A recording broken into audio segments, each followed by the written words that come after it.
Hello আমার প্রিয় বন্ধুরা, কেমন আছো? নিশ্চয়ই তোমরা আমার গল্পগুলো শুনে শুনে খুব সুখ নিচ্ছ আর আনন্দে আছো। তোমাদের আনন্দ দিতে আমি নিয়মিত তোমাদের জন্য নতুন নতুন ভিডিও নিয়ে হাজির হই। তো বন্ধুরা, আর দেরি না করে জলদি জলদি ভিডিওতে লাইক দিয়ে চ্যানেলটি সাবস্ক্রাইব করে নাও। ভূপেন বাড়িতে পৌঁছানোর একটু আগেই নামল ঝড়ঝড়িয়ে বৃষ্টি। কাকভেজা হয়ে ওদের বাড়ির সামনে এসে দেখি ওর মোটরসাইকেলটা নেই। তার মানে আমাকে না নিয়েও চলে গেছে। এত রাগ হলো যে বলার মতো না। ছুটির দিন দুপুর বেলায় কোথায় ঘুমাব, তার বদলে ভিজে গোসল করে রাস্তায় দাঁড়িয়ে আছি। এখন বাড়ির সবাই শুয়ে পড়েছে, ডাকাডাকি করলে কপালে বোকাছকা আছে। দুপুরটা এখানেই কাটাতে হবে। এ বাড়িতে ভূপেন ছাড়া ওর দিদি রিয়া থাকে, আর ওদের কাজের লোক গীতাদি। নাম ধরে বেশ কয়েকবার ডাকাডাকি করলাম, কিন্তু বোধ হয় বৃষ্টির জন্যই কেউই বের হলো না। ভূপেনের ঘরে ঢোকার একটা রাস্তা আছে। বাড়ির পিছন দিয়ে দরজা খুল না দেখে বাধ্য হয়ে ওই পথ দিয়ে বাড়ির পিছনে গেলাম। যদিও এখন একেবারে গোসল করে গেছে, কিন্তু বৃষ্টিটা এখন খারাপ লাগছে না।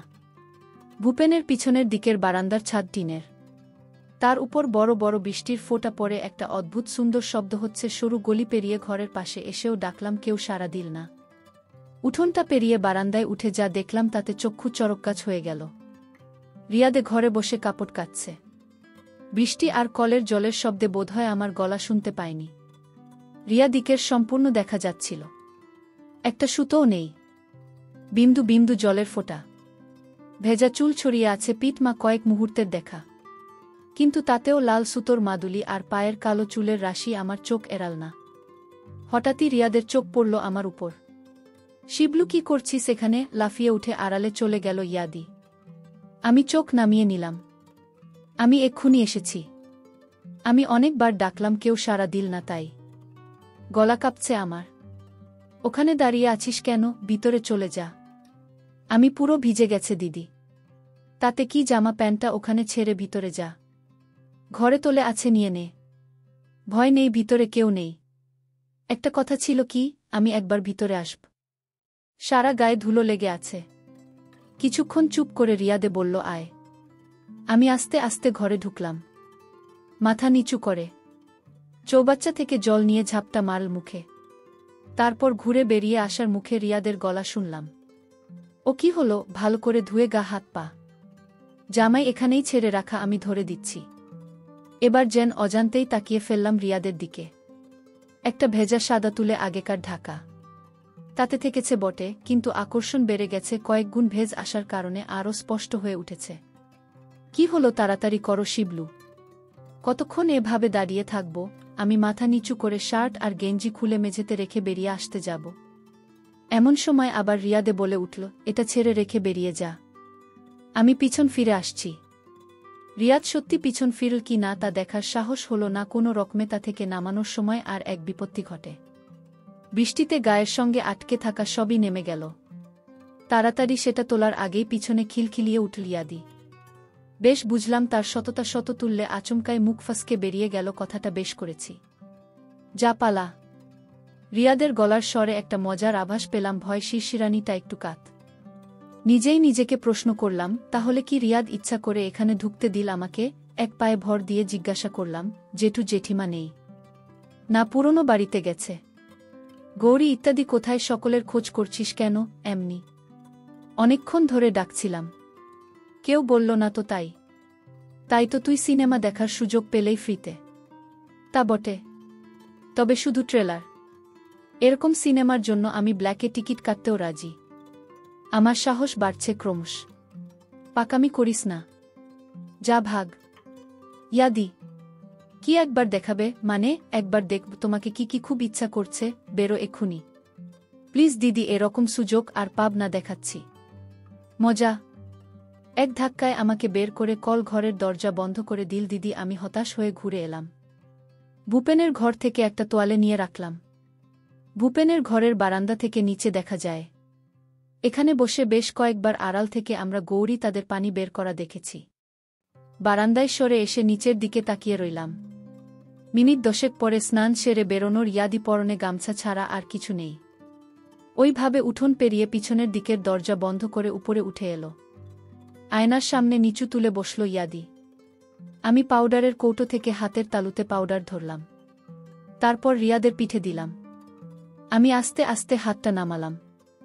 তলাতে আটকে যাচ্ছে। রিয়া দিদি দিদি কিছু না বলে তোয়ালের গেটটা খুলে দিন, তারপর আমাকে ঠেলে সরিয়ে উঠে দাঁড়াতেই তোয়ালেটা শুকনো পাতার মতো খসে পড়ল। দেখবি বলছি না, দেখ। কি দেখবি? হাই, সত্যিই কি দেখ? বুঝে উঠতে পারছিলাম না।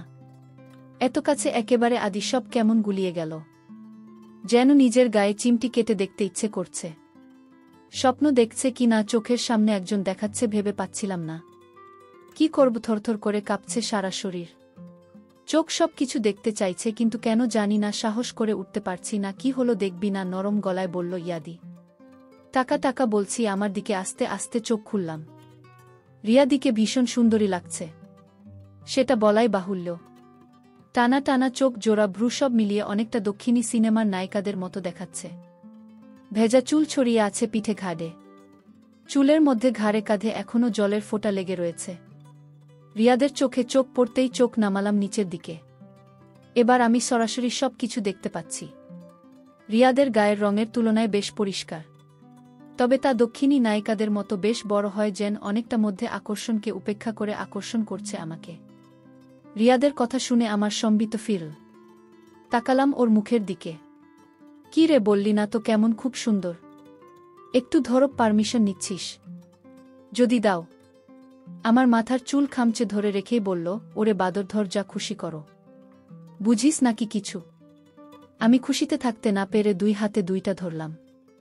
আমার মনে হলো পিছলে বেরিয়ে গেল বুঝি। ইদ্ধি বলে উঠল আস্তে, শিবলু, শরীর, অনেক সময় আছে, তাড়াহুড়ো করিস না, তাহলে তোর ভাল লাগবে না, আমারও না।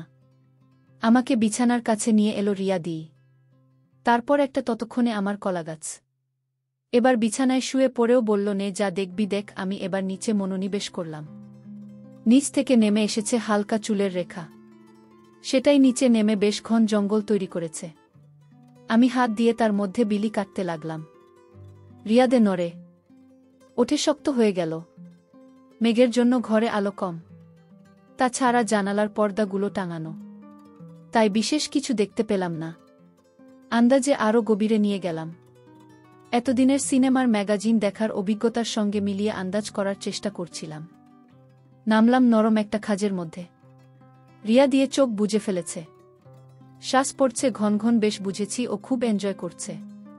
তাড়াহুড়ো করার কোনো মানে হয় না। আমি এবার আমার নামিয়ে আনলাম। ভাল লাগছে দিদি। হঠাৎ আমার বাথরুম চাপ দেওয়ায় রিয়াদকে বললাম, ইয়াদি বাথরুম যাব? কি বাথরুম? এখন প্লিজ, খুব জোরে পেয়েছে। এখন নিচে নামতে হবে না, এদিকে আয়। বাধ্য ছেলের মতো রিয়াদকে অনুসরণ করলাম। বারান্দার এক কোণে এসে পাল্লাটা খুলে দিল আর বলল, এখানে করেনি, বৃষ্টিতে ধুয়ে যাবে। বারান্দায় দিকটা গাছে ঘেরা, তাছাড়া বৃষ্টির তোড়ে এখন চারদিক সাদা হয়ে আছে। গ্রিলের ফাঁক দিয়ে গলিয়ে দিলাম। হঠাৎ পিঠে নরম কিছু দেখলাম, পিছন থেকে আমাকে জড়িয়ে ধরেছে ইয়াদি। কাজ মিটিয়ে জানালা বন্ধ করে দিলাম। রিয়াদি আমাকে ওইভাবে ধরে ধরেই ঘর পর্যন্ত এলো। কিরে, ভালো লাগল দেখে? খুব কোনো ক্রমে বললাম আমি। যদি ভালো কাজ করতে পারি তাহলে পরেও কাজ করার সুযোগ দিদি করে দেবে। তারপর থেকে আমরা এখনো ওঠেনি।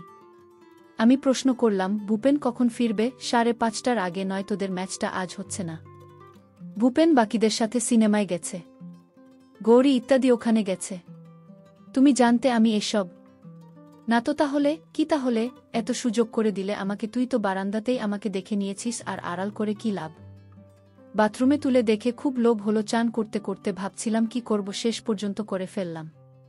সত্যিই তুমি খুব সুন্দর ইয়াদি। তুইও। সব দেখি নাম। কেন? বাথরুমে যাব? আমিও যাব।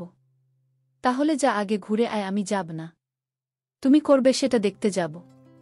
ব্যাট যাবে তুমি তো আমার দেখলে না, আমি দেখব না।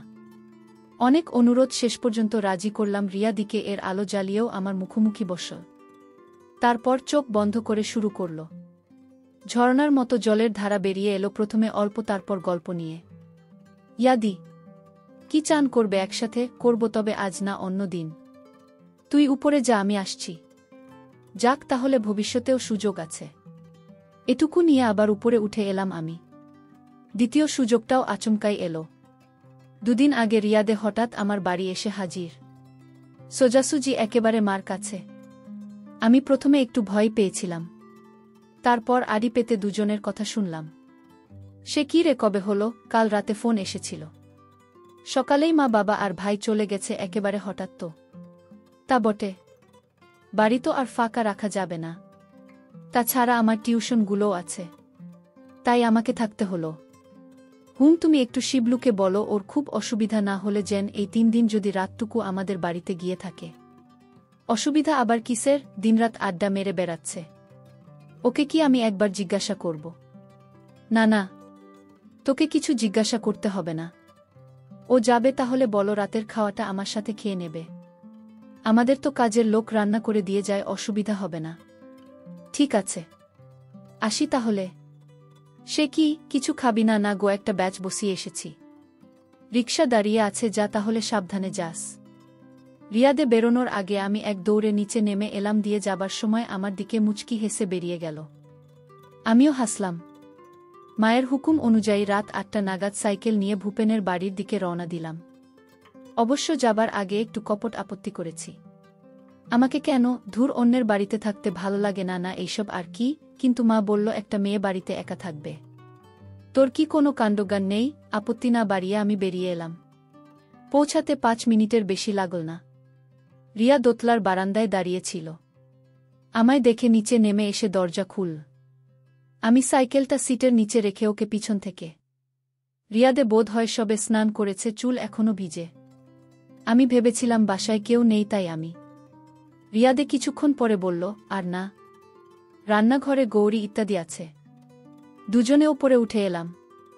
ঘরে টিভি চলছে।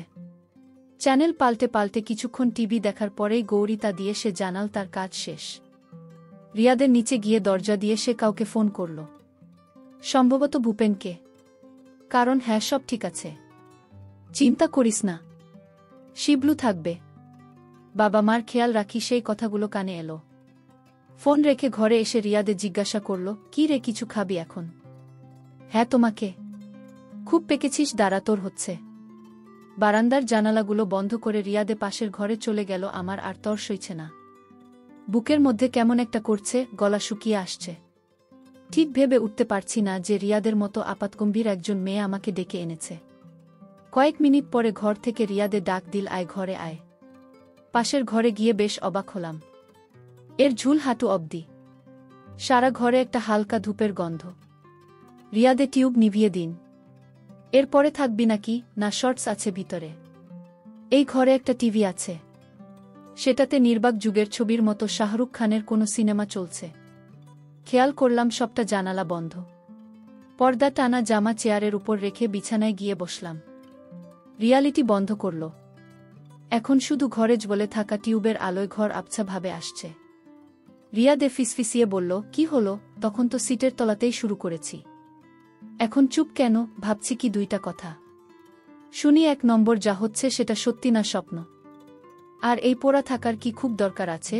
গুনগুন করে গান গাওয়ার সঙ্গে সঙ্গে পা নাচাচ্ছে ইয়াদি। আগের দিন খুব ভালো করে লক্ষ্য করেছি, রিয়াদের গায়ের রং ঠিক ফর্সা বলা যায় না। বিজ্ঞাপনের ভাষায় উজ্জ্বল শ্যামবর্ণ। ভগবান খুব যত্ন করে তৈরি করেছে রিয়াদিকে। অবশ্য আগের দিনের ঘটনাটা না ঘটলে তেমন কিছুই জানা যেত না, কারণ অন্য সময় রিয়া এতটাই গম্ভীর থাকে যে কথা বলতে সাহস পেতাম না আমি। পাড়ায় রিয়াদের দারুণ সুনাম, ভালো মেয়ে, বিএ এমএ দুটোতেই ফার্স্ট ক্লাস, ইংলিশের টিউটর হিসাবে দারুণ ডিমান্ড। আমি আর দেরি করলাম না। হঠাৎই ডাইনিং টেবিলের উপর চোখ পড়ল। বিছানা থেকে নেমে গেলাম, সব জানালা দেওয়া আছে। জিজ্ঞাসা করলাম আমি। হ্যাঁ, কিন্তু তুই কোথায় যাচ্ছিস? উত্তর না দিয়ে যাও ঘরে গিয়ে টেবিলের উপর থেকে টমেটো সসের বোতল খুললাম। হাতের মধ্যে বেশ খানিকটা সস ঢেলে নিলাম। আমি স্বামী, আশা করি গল্পটি ভালো লাগবে এবং অবশ্যই আমার চ্যানেলটি সাবস্ক্রাইব করে পাশেই থাকবে।